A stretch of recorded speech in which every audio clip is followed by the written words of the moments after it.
तोड़ दिया है, ठाणे में अब बस। तो गाइज़ यहाँ पे मिलती है मेरे को सबसे पहली फुटेज जो कि मेरी बाइक की होती है और यहाँ से ये निकलती है। मॉर्निंग केवल 4:04 के करीब की ये टाइमिंग थी कैनॉल रोड की, ये जो मेरे को मिलती है। तो guys again welcome to my channel. तो जो भी अभी सीन हो रहा है वो है 4 अक्टूबर का। वीडियो मैं बहुत लेट बना रहा हूँ क्योंकि बहुत सारे फेस्टिवल्स आ गए थे, उसमें भी बिजी थे, थोड़े कुछ और भी बातें थी जो कि आपको बाद में पता लग जाएगी। तो वैसा वैसा कुछ रोल रहा था। तो मेन सीन ये था कि मेरी बाइक हो गई थी चोरी, लेकिन जैसे बाइक स्टार्ट करता है वो बंदा, तो जैसे स्टार्ट होता है सेल्फ उसकी डायरेक्ट करता है वो, वैसे ही स्टार्ट होती है। मेरे को लग जाता है पता और मैं बाहर जाता हूँ।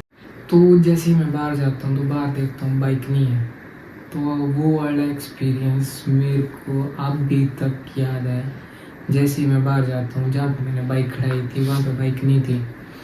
वो मेरा एक्सपीरियंस बहुत ज़्यादा गलत था। वैसे किसी को भी फील ना हो जहाँ पे आपने बाइक खड़ी की हो वहाँ पे ना हो। तो गाइज़ इसकी वजह से मुझे बहुत ज़्यादा परेशानी झेलनी पड़ी थी। तो उस दिन मैं बताता हूँ सारा दिन हमने किया गया था।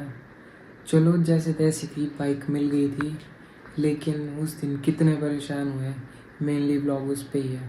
तो ठीक है, वैसे बनाना तो मैं बहुत पहले चाहता था लेकिन लेट हो गया कुछ रीजंस की वजह से, जो कि आपको एंडिंग में पता चल ही जाएंगे। तो ठीक है गाइस, मैं बताता हूँ पूरा सीन हुआ गया था सारा दिन। तो गाइज़ यहाँ पे मिलती है मेरे को सबसे पहली फुटेज जो कि मेरी बाइक की होती है और यहाँ से ये निकलती है। मॉर्निंग केवल 4:04 के करीब की ये टाइमिंग थी कैनॉल रोड की, ये जो मेरे को मिलती है। कैमरा हो गई है ये आई मार, ये सब बिल्कुल फास्ट है। ये बंदा है ये इतना लेट के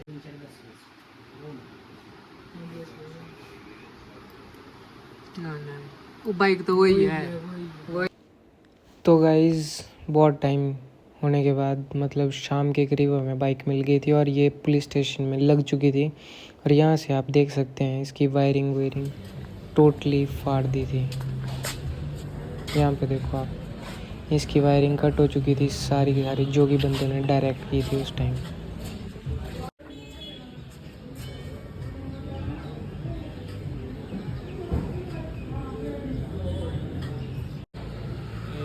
लॉक तोड़ दिया है, ठाणे में अब बस। तो गाइस कुछ ऐसा था, बाइक की फुटेज मिली, फिर बाइक भी मिल चुकी थी, फिर वो पुलिस स्टेशन में लग गई थी क्योंकि हमने एफआईआर कर दी थी। तो उसके रिगार्डिंग फुल प्रोसेस होने के बाद ये मैं बाइक मिल सकती थी। तो इसके लिए कम से कम 2-3 वेस्ट होते हैं मेरे। तब तक बाइक पुलिस स्टेशन में रही थी तो मैं ज़्यादा वीडियोस बना नहीं सका। तो इसी कारण से बाइक कम से कम 3 या 4 दिन, फिर आफ्टर सम टाइम हमने रिलीज़ ऑर्डर कोर्ट से तैयार किया, फिर उसके बाद हमें बाइक रिलीज़ हुई।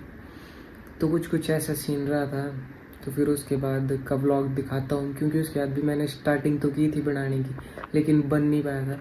तो उसकी आप देख सकते हो कुछ क्लिप्स। गाइस स्कूटी कर दिया स्टार्ट क्योंकि सर्दी आ चुकी है, तो कोल्ड स्टार्ट करना बहुत ज़रूरी हो चुका है।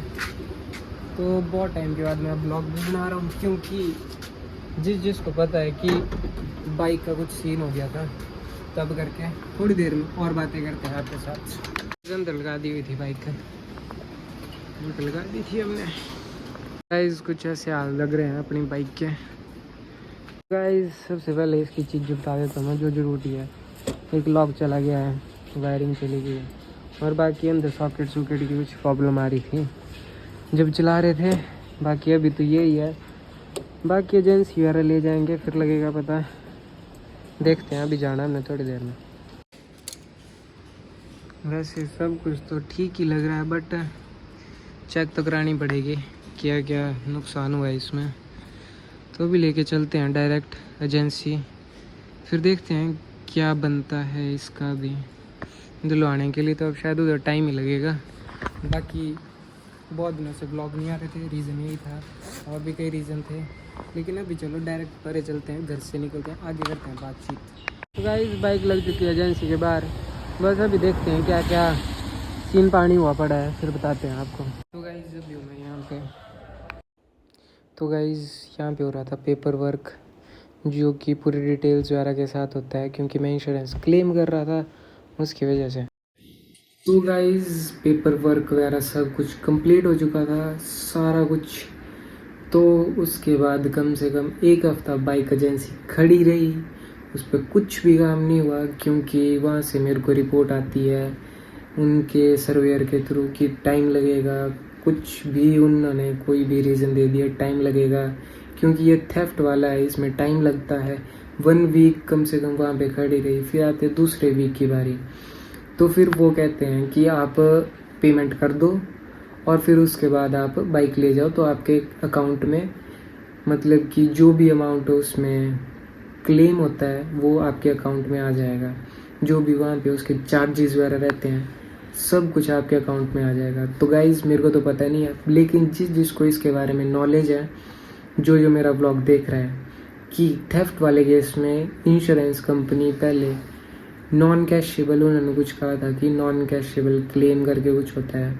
मेरे को कोई नॉलेज नहीं है, बट चलो उसको भी छोड़ दो, मैं अभी उस इंश्योरेंस कंपनी का नाम नहीं लूँगा। तो गाइस सीन ऐसा था, हमने पेमेंट कर दी, बाइक ले आए थे हम, तो उसके आगे की फुटेज देखो। बाकी का जो भी उसमें कॉम्प्लिकेशंस थी वो मैं अभी आपको आगे बताता हूँ। लेकिन हम बाइक ले आए थे पूरी रेडी करके।